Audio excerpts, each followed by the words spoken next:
Oi, gente. Bolsonaro está internado em um hospital em São Paulo. E a primeira coisa que ele e a Michelle que eles fizeram, não foi? Foi relembrar do Adélio Bispo, do atentado da facada, e querer apelar novamente para a população para uma dimensão de coitadismo, né, de buscar ali a pena da população diante das críticas fortíssimas que ele está sofrendo agora pelo fato de ter mantido as férias, vamos lembrar, mantido as férias, mesmo diante da tragédia que estava acontecendo e que está acontecendo no sul da Bahia. É bom lembrar que ninguém achava que Bolsonaro iria resolver tudo, mas o que se demandou dele foi presença, foi a ação, foi uma certa solidariedade, coisas que ele não é muito capaz de fazer, não é? Ele veio aqui no momento inicial, depois retomou as suas férias. Mas essa estratégia de buscar o coitadismo, de tentar fazer com que a população tenha pena dele, dessa vez não vai funcionar. E não vai funcionar especialmente porque a população está revoltada com o governo Bolsonaro. Naquela época que ele era candidato, muitos, lamentavelmente, ignoraram todos os avisos e tiveram esperança em um governo diferente. O que viram foi um governo diferente, é verdade. Diferente para pior. Muito pior. Um governo que ignorou a pandemia e chamou de gripezinha. Um governo que fez. E um governante que fez aglomerações sem máscara durante a pandemia. Um governo que vendeu as riquezas do Brasil, que destruiu direitos trabalhistas. Um governo que desastrou a economia de tal forma que o preço da gasolina disparou e que a inflação voltou com tudo, quase 10%. Por todos esses motivos, eu não acredito que a população brasileira vai ficar muito sensibilizada com o fato dele estar agora em um hospital. E eu tenho uma coisa para dizer também sobre isso. Eu sei que algumas pessoas, talvez nos comentários, desejem mal ao Bolsonaro. Eu não desejo, do ponto de vista da saúde. E eu vou explicar aqui por quê. Eu quero que ele fique saudável e que seja candidato para poder perder as eleições e para pagar depois pelos crimes que ele cometeu contra o povo brasileiro. Gostaria de lembrar a todos aqui que a CPI destacou vários crimes contra a humanidade que Bolsonaro cometeu. O que aconteceu em Manaus, incentivando a imunidade de rebanho, não é? Ter defendido o uso de medicamentos sem orientação científica, charlatanismo, entre muitos outros crimes cometidos pelo Bolsonaro.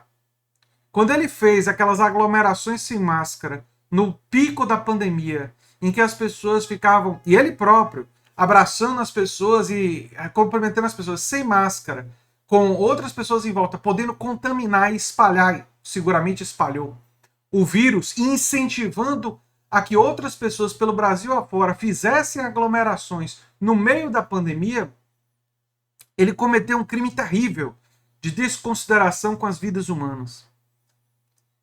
Eu quero que ele pague por esses crimes. Né? Se ele ficar internado, se ele ficar mal de saúde, se a condição de saúde dele piorar, isso vai ser uma escapatória, ele vai escapar da punição que ele deve receber. Não que eu acredite necessariamente que a justiça vai produzir essa punição, mas é o que deveria acontecer. E tem uma outra coisa, eu não me igualo aos bolsonaristas que desejam o mal aos seus inimigos políticos do ponto de vista físico, que desejam a destruição dos seus adversários políticos. Não. Eu desejo a justiça.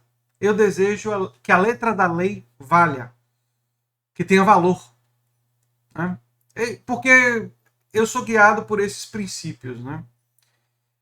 Enfim, que eles vão tentar, de todas as formas, usar esse episódio da internação para talvez fugir dos debates, talvez até tirar Bolsonaro como candidato, essa é uma outra possibilidade, né?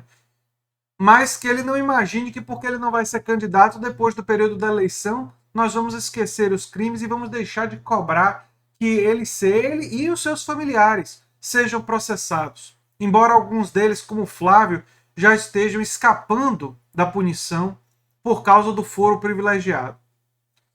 Bem, é isso que eu tinha a dizer sobre esse assunto. Eu quero também aqui agradecer ao Clayson por ter recentemente recomendado meu canal. Eu vi que muitos inscritos novos que eu recebi nos últimos dias foram pessoas que me conheceram no meu canal através do Clayson. O Clayson, inclusive, já esteve aqui no canal em lives. Eu já estive no canal do Clayson.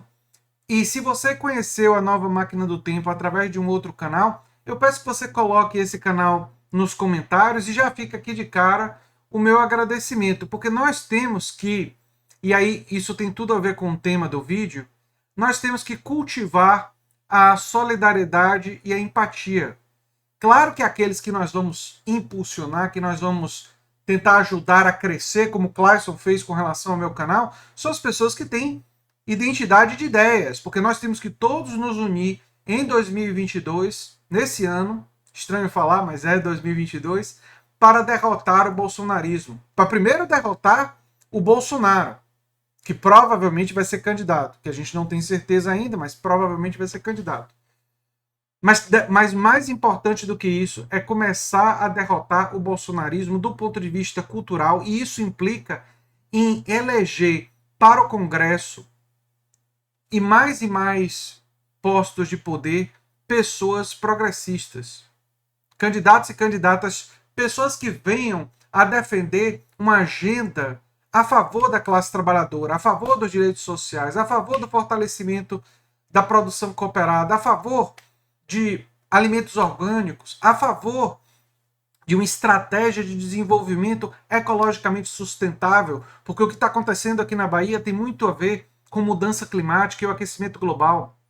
E o preço que a humanidade vai pagar por não escutar a ciência climática é um preço demasiadamente alto.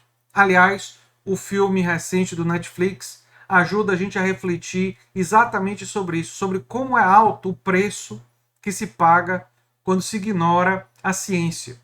E é importante entender que a ciência é ignorada pelos bolsonaristas e pelos seus aliados, e aliados inclusive fora do Brasil, não por um motivo exclusivamente ideológico.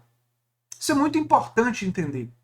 A ciência é ignorada por motivos econômicos. Aliás, no caso da pandemia, de defender imunidade de rebanho, foi uma dimensão econômica. Não, eles queriam proteger o lucro do empresariado. Mas é mais do que isso. No caso do aquecimento global, é não querer lidar com os interesses da indústria petrolífera, dos combustíveis fósseis. Não querer lidar com os interesses, muitas vezes, do agronegócio. É querer não lidar e não contrariar os interesses das grandes corporações empresariais. Esse é o grande desafio que o campo progressista tem. E eu quero deixar aqui claro, todo partido ou figura do campo progressista que, em algum momento, não demonstrar compromisso com essa luta maior, eu irei criticar. Eu posso poupar de críticas mais intensas durante o período da eleição, porque nós temos que derrotar o neofascismo. Mas vocês podem ter certeza que eu vou guardar essas informações e, pós o período eleitoral, eu estarei pressionando a favor desse enfrentamento, a favor da garantia de direitos sociais. Porque o meu compromisso, e é importante que isso fique muito claro, não é com nenhum partido em particular, mas é um compromisso com ideais que nós precisamos influenciar e pressionar os partidos progressistas para abraçarem com maior intensidade e realizarem esse enfrentamento. Não porque seja uma coisa que eu goste ou prefira, mas porque é uma exigência civilizatória para a sobrevivência da própria espécie humana. Pode parecer exagero, mas não é. Não é. Os cientistas estão avisando para a gente que não é. Enquanto mais a gente ignorar, pior vai ficar para a humanidade. E era isso que eu tinha para falar sobre esse assunto. Dizer para vocês que não se iludam com esse uso do Bolsonaro do antigo atentado.